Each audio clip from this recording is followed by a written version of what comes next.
அதிமுக பொதுக்குழுவில் 210 இடங்கள் அதிமுக வெற்றி பெறும் அப்படின்னும் சட்டமன்ற தேர்தலில் மக்கள் வேறு மாதிரியாக வாக்களிப்பார்கள் என்பதையும் அவங்க பதிவு செஞ்சிருக்காங்க. அதுபோல அதிமுக தலைமையிலான அந்த கூட்டணியில் யார் யாரை சேர்க்கிறதுங்கிறதையும் எடப்பாடி பழனிசாமி முடிவெடுப்பார் அப்படிங்கிற மாதிரியும் சொல்லியிருக்காங்க. அரசியல் விமர்சகர் ரவீந்திரன் துரைசாமி நம்முடன் இணைகிறார். வணக்கம் திரு ரவீந்திரன் துரைசாமி.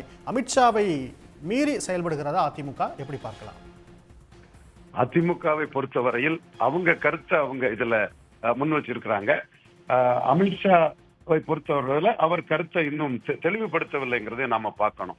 இதுல அதிமுக 210 இடங்களை வெற்றி பெறும்னு சொல்றது, எனக்கு மக்களவை தேர்தலில் அவங்க இப்படித்தான் சொன்னாங்க.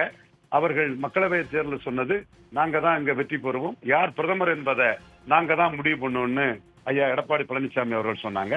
அப்ப நானே என்னோட கருத்தாட்டு, ஒரு இடம் கூட அவருக்கு வெற்றி பெற முடியாது, ஓபிஎஸ் விலகினால அந்த கட்சியின் தன்மையே மாறிட்டுன்னு நான் என் கருத்தை சொன்னேன். அதே மாதிரிதான் இப்போ சட்டசபை தேர்தலையும் சொல்றாரு. சரி, சட்டசபை வேற பாராளுமன்றம் வேறன்னா, நாம் தமிழர்ங்கிற ஒரு கட்சிக்கு கீழே ஜெயலலிதா அம்மையார் உயிரோடு இருந்த போது ஒரு விழுக்காடு கூட எடுக்க முடியாத ஒரு கட்சிக்கு கீழே 4வது இடத்துக்கு நீங்க ஏன் போனீங்க? அவருக்கு என்ன பிரைமினிஸ்டர் கேண்டிடேட்டா இருந்து கன்னியாகுமரி தொகுதியில.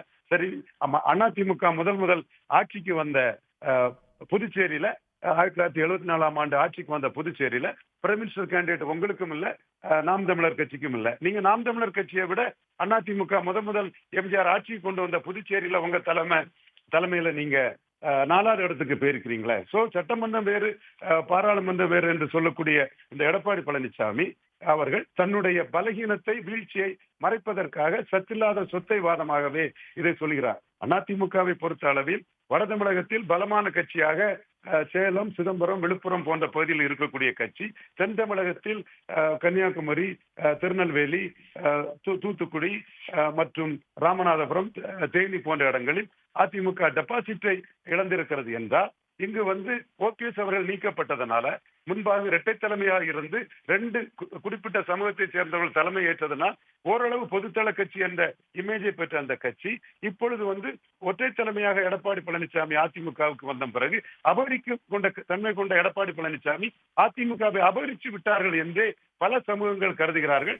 அந்த வகையில் இவருக்கு மிகப்பெரிய பின்னடைவை கிடைத்திருக்கிறது. அதிமுக எம்ஜிஆர் காலத்திலோ ஜெயலலிதா காலத்திலோ ஒரு பகுதியில் ஒரு மாதிரியும் இன்னொரு பகுதியில் டெபாசிட் இழந்ததும் கிடையாது. இவர் இப்படி டெபாசிட் இழந்து சில பகுதிகளில் இருக்கிறார் என்றால் அவர் பலகீனம் அடைந்திருக்கிறார். ஓபிஎஸ் நீக்கத்தால் ஓபிஎஸ் 1 விழுக்காடு எடுத்தாலும் 13 விழுக்காடு வாக்குகளை அதிமுக இழந்து இருக்கிறது என்பதுதான் உண்மை. முழு பூசணிக்காயை சோற்றில் மறைப்பது போல் தன்னுடைய பலகீனத்தையும் வீழ்ச்சியையும் மறைக்கும் விதமாக பாராளுமன்றம் வேறு சட்டமன்றம் வேறு என்ற கருத்தை முன்வைக்கிறார். குறிப்பாக தென் மாவட்டத்தில் 10 மக்களவை தொகுதிக்குள் பிரதமர் வேட்பாளர் இல்லாத எடப்பாடியை விட பிரதமர் வேட்பாளர் இல்லாத நாம் தமிழர் சீமான் 30,000 வாக்குகள் அதிகம் பெற்றிருக்கிறார் என்றால், இதற்கு இருட்டை கொண்டு ஓட்டை அடைப்பது போல் என்ன சாக்கு போக்கை சொல்ல போகிறார் எடப்பாடி பழனிசாமி? அதிமுக வீழ்ச்சி அடைந்திருக்கிறது. ஆனால் தமிழ்நாட்டில் 2வது பெரிய கட்சியாக அதிமுக தான் இருக்கிறது.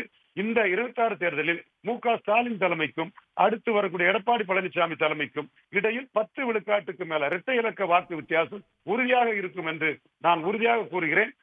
ஏற்கனவே மக்களவை தேர்தலிலும் இதைத்தான் கூறினேன். மு.க.ஸ்டாலின் 48 விழுக்காடு வாக்குகள் பெறுவார் என்று கூறினேன். அதுபோல 2 பேருக்கு இடையுள்ள வித்தியாசம் மிகப்பெரிய அளவு இருந்தது. இந்த சட்டமன்ற தேர்தலில் இரட்டை இலக்கத்தில் 10 விழுக்காடுகளுக்கு மேல் வாக்குகள் மு.க.ஸ்டாலின் தலைமையிலான திராவிட முன்னேற்ற கழகம், எடப்பாடி பழனிசாமி தலைமையிலான அதிமுக அணியை விட அதிகம் பெற முடியும் என்பது யதார்த்தமான உண்மை. சட்டமன்ற வேறு பாராளுமன்றம் வேறு என்ற எடப்பாடி பழனிசாமியின் கருத்து இந்த முறை பொருந்தாது. அது தரவுகளற்ற ஒரு போலியான, பொய்யான, தன் தோல்வியை மறைக்கும் ஒரு வாதம் என்பது என்னுடைய ஆணித்தரமான கருத்து. தன்னுடைய பலகீனத்தை மறைக்கவே எடப்பாடி பழனிசாமி இந்த டூட்டன் கோஷம் எழுப்பப்பட்டிருக்கிறதா உங்களுடைய பார்வையை பதிவு செஞ்சிருக்கீங்க. உங்களுடைய பார்வைக்கு நன்றி ரவீந்திரன் துரைசாமி. உடனுக்குடன் செய்திகளை தெரிந்து கொள்ள சன் நியூஸ் பெல் ஐகானை கிளிக் பண்ணுங்க.